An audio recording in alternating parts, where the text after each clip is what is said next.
Milenio 3, en la cadena SER, con Iker Jiménez. ¡Vosotros que tengáis hijos! ¡Hijos que tengáis parientes! ¡Parientes que tengáis primos! ¡Y primos que tengáis suegra! ¡Mirad qué crimen más feo en la provincia de Cuenca! ¡Cometieron 2 ladrones a eso de las 8:30! ¡Padres que tengáis hijos!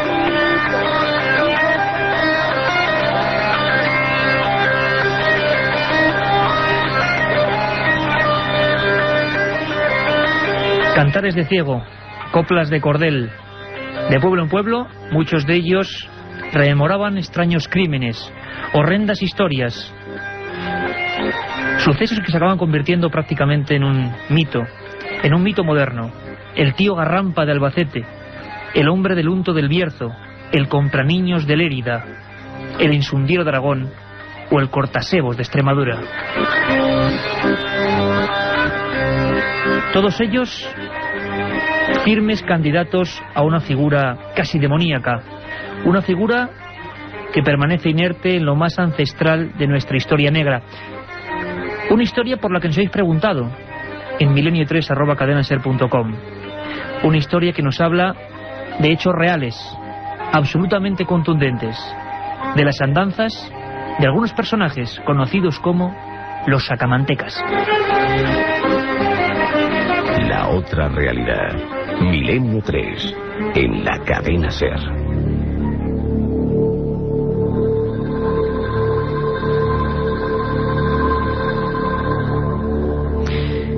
Ya lo habéis comprobado, este es Milenio 3. Termina Carrusel, se apagan las luces y aquí estamos Katia Rocha, Carmen Porter, Carlos Barroso, este que os habla, vuestro amigo Iker Jiménez, y nuestro lugarteniente, don Javier Rodríguez, a los mandos técnicos. Menudos nombres, ¿verdad? Tío Garrampa, hombre del unto, tío Saín, el Salliner. Hemos recibido, parece mentira, un montón de mails hablándonos de la verdad, del mito, de la historia, de qué hay de cierto y qué hay de leyenda urbana, como diría Katia Rocha, en torno a estos personajes que quizá el inconsciente colectivo los recuerda como harapientos, siempre con un saco. El mito del hombre del saco, que hoy descubriremos que es real, y el mito del sacamantecas, que también descubriremos que es real, se entremezclan, se juntan. Los chupasangres, los escondeniños, el carro del tío difunto. España entera, y vamos a hacer un auténtico análisis antropológico e investigativo, está llena de la presencia de la sombra de estos individuos. Y nos queremos preguntar, y hemos querido indagar, para mostraros cuáles fueron los que realmente fundaron esta historia. ¿Cómo se llamaban? ¿Dónde vivían? ¿Qué es lo que hacían? ¿Cuáles fueron sus horrendos crímenes? Hacia las 8 de la mañana de un 11 de mayo de 1881, en el polvorín viejo de la ciudad de Vitoria, se ponía fin a un personaje de leyenda. El garrote vil giró varias veces esas tuercas oxidadas y se desmembró la cabeza de Juan Díaz de Garayo. Tenía 60 años. Entre 1870 y 1879 mató a 6 mujeres y las evisceró. De ahí nace, de ese personaje en concreto, la historia de los sacamantecas. Y es que el campo alavés se convirtió en lugar donde campaban las leyendas. Como no se le atrapaba, poco a poco iban adquiriéndose propiedades casi imposibles para un ser humano. ¿Quién era el sacamantecas? Se veían cuerpos de algunas jóvenes abiertas en canal, les habían quitado el unto, las grasas, se empezaba a especular con que alguien las estaba vendiendo a boticarios de pocos escrúpulos, a enfermos de tisis y tuberculosis. Se creía ya en aquella época, hablamos de 1870, se creía que esas grasas, si eran de personas jóvenes, y estamos hablando de nuestro país, de España, y de no hace mucho tiempo, curaban algunas enfermedades muy dolorosas. Y también se establecía un conflicto. Eran al parecer la gente acaudalada la que pagaba a esos siniestros personajes para encomendarles ese sucio trabajo: matar, sacar el unto y así poder curar. La historia de la afición desmedida, grotesca y un tanto macabra hacia el sebo de los niños no es nueva. Esto sí que no es nuevo. Si nos remontamos ni más ni menos que a obras inmortales de la literatura, como es la Celestina, veremos que en algunos pasajes Parmeno habla del mantillo del niño.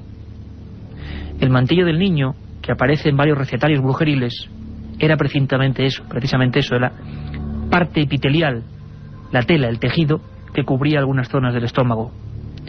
Esas mantecas, vamos a llamarlo así, se metían en sacos, y estos personajes, según cuenta la leyenda, los llevaban y transportaban en carromatos o a pie entre las montañas. ¿Os acordáis de Manuel Blanco Romasanta, el hombre lobo? Le dedicamos un programa hace no mucho tiempo con los presidentes del Archivo Histórico de Galicia, con los documentos en la mano, un hombre procesado como hombre lobo en 1858. Qué curioso, nos olvidamos de un dato. Manuel Blanco Romasanta, que decía sufrir licantropía, fue atrapado con un extraño botín: un saco lleno de saín, lleno de grasa de alguien que nunca fue identificado. Día de Garayo, Alavés, pueblo de Eguílaz, fue matando a sus víctimas, y los especialistas policiales hablan del primer asesino en serie español. Parece ser, 2 de ellas quedaron heridas, pudieron escapar, que era un hombre de rasgos brutales. Aquí en la mesa del estudio 1, aquí mismo, tengo una de sus imágenes. La ficha policial que le hicieron, un hombre de nariz aguileña, de frente despejada. Decían en la época, estaban de moda las tesis de César el Lombroso, uno de los padres de lo que hoy tan en boga está, la investigación forense. Decía que él creía, hombre, esto quedó ya muy atrás, pero que él creía que estos hombres de nariz aguileña, daltónicos y zurdos, eran el ejemplo de asesino en serie. Y se mantuvo en los juzgados de Vitoria. Este caso dio la vuelta al mundo. Juan Díaz de Garayo decían que aparecía como un fantasma, de la nada, con grandes manos, dispuesto a estrangular, a beber la sangre y a arrancar las mantecas. Este hombre, como decimos, fue agarrotado, así se puso fin a su vida. Pero otros muchos, desgraciadamente, siguieron el ejemplo. Hemos hablado con nuestro asesor policial particular, ni más ni menos, y es un lujo, el fundador de la Policía Científica Española, don Salvador Ortega Mayén. Él, en su libro Psicópatas y Criminales, empezaba con esta historia, ¿cómo no? Día de Garayo, el sacamantecas, el hombre que dio lugar a un mito, el hombre que hizo que en todo el norte de España, durante décadas, a los niños se les asustase con aquella frase de que viene el sacamantecas. Con el tiempo nos dimos cuenta de que ya la bruma de la realidad de los datos había desaparecido. Todos pensaban que era un cuento infantil. Ni mucho menos.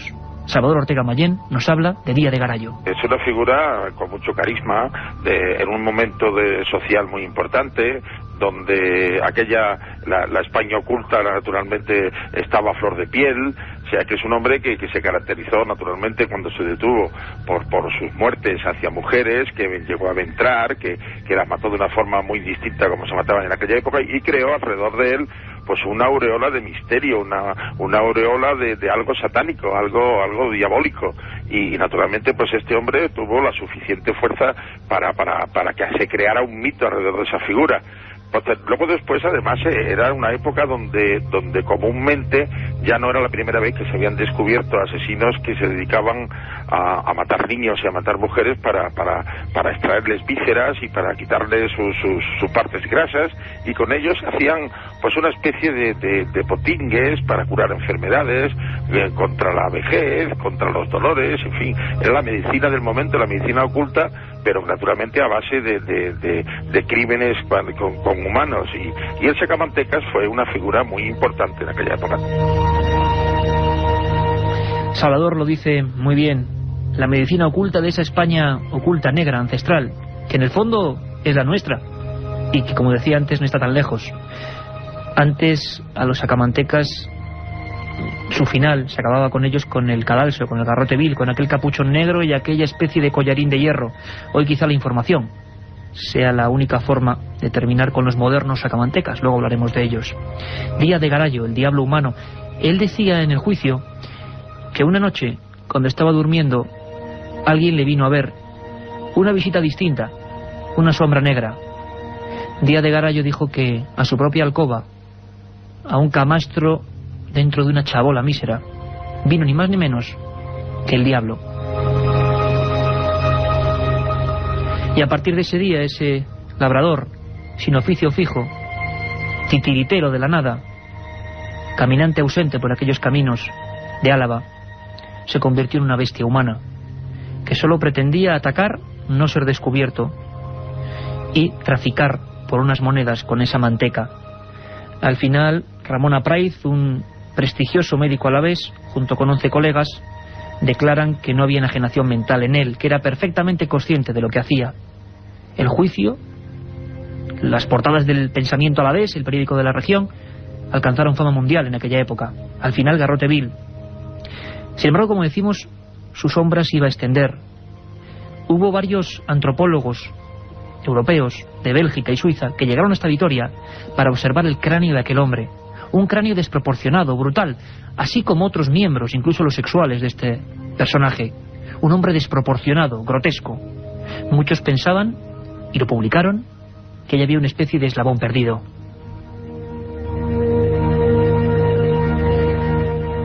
Por increíble que parezca, las paredes entre el mito y la realidad a veces son muy delgadas. Un buen amigo, un buen colega, Jesús Callejo, autor de muchos libros, La España extraña, El bestiario mágico, y uno muy especial para este tema, Los dueños de los sueños, ha querido participar en Milenio 3 y hablarnos de esas diferencias, dónde acaba lo real y empieza el mito. Él, que es un auténtico experto en antropología de los asustaniños. Le escuchamos. Cumplían varios papeles. Primero hay un papel histórico evidente, son figuras reales. Lo que pasa es que también hay un papel antropológico y un papel de conveniencia. Quiere decir que en aquellos lugares donde no había una presencia real de uno de estos sacamantecas, de estos hombres del unto, que en el fondo eran asesinos, verdaderos asesinos en serie, los psico-killers de ahora eran los sacamantecas de entonces, se buscaban esos ogros o sacamantecas de conveniencia para asustar a los niños, de ahí que formen parte indisoluble, ¿no?, dentro de ese acervo cultural antropológico español de los asustaniños, pero sin olvidar que los sacamantecas sí tienen un sustrato histórico, un sustrato pavoroso, con procesos inquisitoriales y procesos judiciales realmente tremendos, donde lo que había de trasfondo era auténticos asesinatos, infanticidios de niños para extraerle las grasas, las mantecas. En 1920 cada vez avanzamos más en el siglo, nos parece increíble. Y en Milenio 3, por cierto, siempre esa dirección, milenio3@cadenaser.com, para cualquier petición, como muchas que eran de este tema, y como veis estamos respondiendo, estamos abiertos a cualquier sugerencia vuestra. En Milenio 3, como decía, aprendemos a que a veces la ficción se convierte en pura realidad. En 1920, en las obras del ferrocarril entre Pamplona y Tafalla, se extiende el rumor de que las modernas maquinarias necesitaban una grasa más densa. Y como si fuera, decíamos antes, una leyenda urbana, entre esos pueblos navarros empieza a pensarse que esa grasa era de niños. Incluso los periódicos de la época hablan de los niños desaparecidos en la cercana alquería de Barasoain. Hubo disturbios públicos, hubo miedo y ataques y apaleamientos de mendigos considerados sacamantecas. La sombra de este hombre ajusticiado en Vitoria era demasiado larga, como decimos. Julio Caro Baroja, ni más ni menos, se interesó por estos hechos. Y hemos descubierto que venían de mucho más atrás. La revolución industrial trajo nuevos mitos.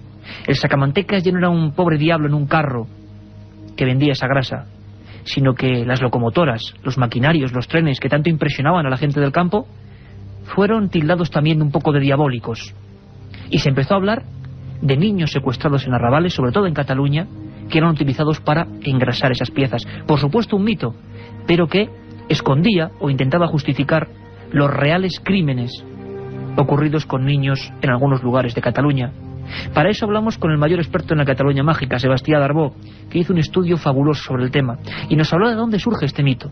1848, primer tren en España, Barcelona-Mataró, pura historia.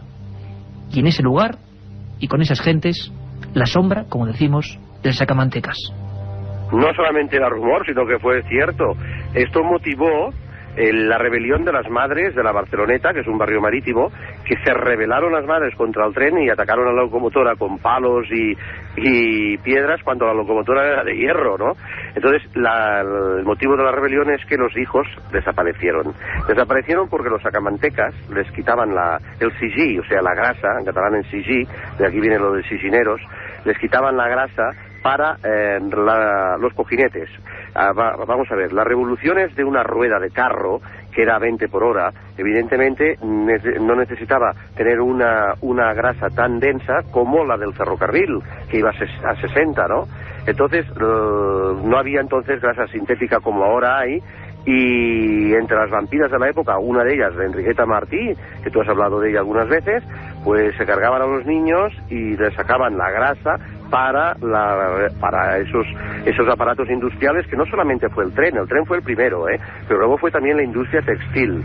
Y yo llegué a entrevistar para Televisión Española a una víctima, una señora ya muy mayor, de las que las atacaron, y las metieron en un saco y les iban a sacar la manteca. La otra realidad. Milenio 3. En la cadena SER. En busca del misterio. Milenio 3. En la SER. Un tema terrorífico hoy, pura antropología, pura criminología, y cuando nuestro compañero y colega Javi Rodríguez nos pone esta música, quiere decir que está ya aquí Carmen Porter para contarnos que hay muchas cosas de madrugada de 3 a 4, ¿verdad, Carmen? Buenas noches, Iker. Pues sí, hay muchísimas cosas. Esta madrugada viajaremos de la mano de Manuel Delgado, que hace unas horas acaba de llegar de un país lleno de misterios y leyendas. Visitaremos los castillos de Glamis y de Edimburgo. Nuestro compañero nos contará qué hay de cierto sobre las historias de fantasmas que pasan de generación en generación, e incluso nos hablará de unas extrañas fotografías que ha conseguido. Ajá. Además, sí que nuestras secciones habituales, las ya famosas leyendas urbanas de Katia Rocha, que hoy nos habla de un niño crucificado, nada más y nada menos.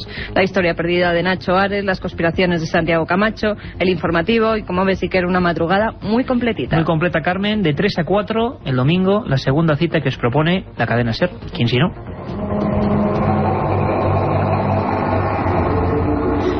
Tengo en mis manos, como es normal en nosotros, un sinfín de documentos. Uno de ellos dice, y es un legajo antiguo, relato del horroroso crimen y descuartizamiento de una niña en Urdes de Plasencia. El criminal fue José de la Iglesia, que mató a Francisca, una muchacha de 12 años, con la idea de arrancar las mantecas y salvar de la tisis a su hermana. Después, a lo largo de la historia, muchos más casos. Por ejemplo, relato del doble asesinato y descuartizamiento de 2 niños de 7 y 9 años en Béjar, provincia de Salamanca, por parte de 2 tristemente célebres sacamantecas, Juan y Luisa Carricedo. El objetivo, extraer tejido epitelial para sanar la enfermedad de un rico ganadero. ¿Cómo es posible que esto ocurriese y no hace tanto tiempo? Salvador Ortega Mayén, lo repetimos, fundador de la Policía Científica Española, el que fuera tantos años jefe del grupo de homicidios de Barcelona y Sevilla, nos habla de que, husmeando entre los archivos, nos encontramos recetarios realmente insólitos, macabros, documentos que nos hablan de la normalidad en la compraventa, hasta los años 30, hasta antes de la guerra, de este tipo de productos humanos. Existieron realmente, y además era muy normal el vender esos ungüentos. Digo normal siempre entre comillas, claro está, porque era una costumbre el adquirir naturalmente y de forma ilegal ungüentos y grasas y bebedizos especiales que se hacían a base pues de cocinar pues vísceras de niños desaparecidos asesinados por ellos. No sabemos por qué de esa trágica fascinación por el sebo humano por parte de algunos españoles, pero lo cierto es que incluso Cristóbal de Molina, párroco de Cuzco y escriba que participó en los archivos de Indias entre 1555 y 1585, hablaba de cómo en las cercanías de su población de Cuzco los indígenas de la zona tenían mucho miedo a compartir la vida con cualquier español, aunque fuese con una cruz y fuese de misionero. El temor, y lo escribe Molina en 1574, es que, de alguna forma, se había rumoreado de que los españoles iban siempre a por un objetivo, la grasa humana. Algo truculento, duro, nos lo habéis pedido y lo hacemos con todos los documentos. Sebastián Darbó auténtico investigador de la Cataluña profunda, quizá el lugar de España donde más sucesos de este tipo ha habido. Un día, os lo prometo, no nos va a dar tiempo, es imposible, hablaremos de Enriqueta Martí, muerta en la prisión de Barcelona, en la cárcel de mujeres de la calle Amalia, después de matar a 9 niños, chuparles la sangre y vender parte de ese cargamento. Sebastián Darbó nos habla de una cosa dramática y terrible: el reciclaje humano que hasta bien entrado a los años 30 se provocaba en Barcelona. La persona era totalmente reciclada. O sea, cuando mataban a un niño, en la sangre, que era para una transfusión de sangre, porque tú sabes que no existía penicilina, entonces cualquier enfermedad de sanguínea, cualquier infección, lo curaban con sangrías.